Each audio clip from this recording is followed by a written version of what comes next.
Studies show that 90% of people who start learning to code quit in the first month. And if you've ever tried to learn SQL and pulled up a cheat sheet to see 50 different commands and functions staring back at you, you probably understand why people quit. It's a little scary and intimidating when you're new.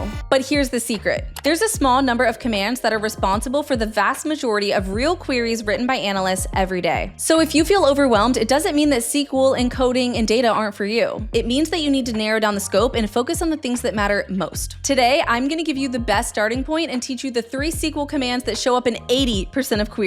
That's a big ROI if you ask me. Today, we're gonna learn select, where, and order by. That's enough to pull data, filter it, and sort it. Let's go to our order data set. We have select star from orders, which means pull everything in the orders table. Select is how you choose and pull data from the database. It's how you communicate which columns you want in the output. So if you say select star, that means select everything, all the columns. But in the real world, you could have hundreds of columns in one single table. So it's always better to be specific and to not pull in data that you don't need. And by the way, if you're not already enrolled, you're gonna absolutely love my free 5-day data career kickstart mini course. It's a 5-day crash course, and I'll walk you through the #1 skill you need to break into data and land high-paying jobs in the field, how to actually start learning this skill in just a few days instead of just doing productive procrastination stuff, and how to start building a data analytics portfolio that will actually get you hired. And the best part is, it's completely free. Just click the link below in the description and I'll see you on the inside. So let's try pulling in the first name, last name, and email. And now we only have these 3 exact columns in our output and we filtered out everything else. I'm also gonna add in country. So select chose our columns, but how do we wanna filter our rows for only those in the United States? We can use something called the where clause. The where clause filters rows that meet a certain condition. So we can say where the country column value equals United States. And now that gets rid of all the other countries. Canada, UK, those are all gone. We only have the United States left because that's the condition we asked for. And notice that if I remove the single quote values around United States, we actually get an error. The reason why is because the data type of the country column. The data type of the country column is strings.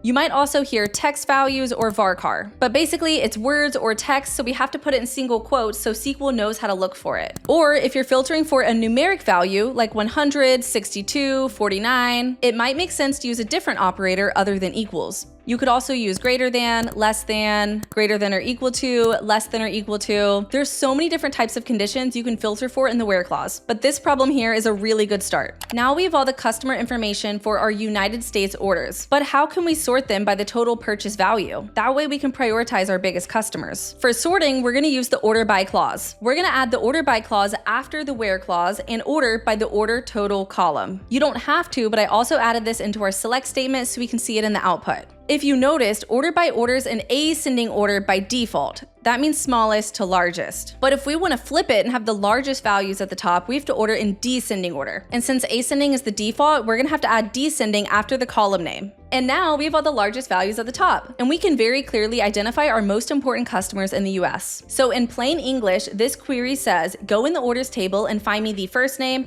last name, email, country, and order total for all orders placed in the United States, and order them from largest to smallest. These 3 SQL commands, select, where, and order by, are your starting line. And you just crossed the starting line. So congrats, you're doing it. And if you coded alongside with me, you're doing something that most people don't do. Rolling up your sleeves, getting your hands dirty, and actually practicing. It takes real hands-on practice to actually get good at coding. And the next step is to learn how to analyze data. And that's what we're gonna get into in the next lesson. So check it out and keep going. And by the way, if you're not already enrolled, you're gonna absolutely love my free 5-day data career kickstart mini course. It's a 5-day crash course, and I'll walk you through the #1 skill you need to break into data and land high-paying jobs in the field, how to actually start learning this skill in just a few days instead of just doing productive procrastination stuff, and how to start building a data analytics portfolio that will actually get you hired. And the best part is, it's completely free. Just click the link below in the description and I'll see you on the inside. Sending you lots of big data energy. Bye.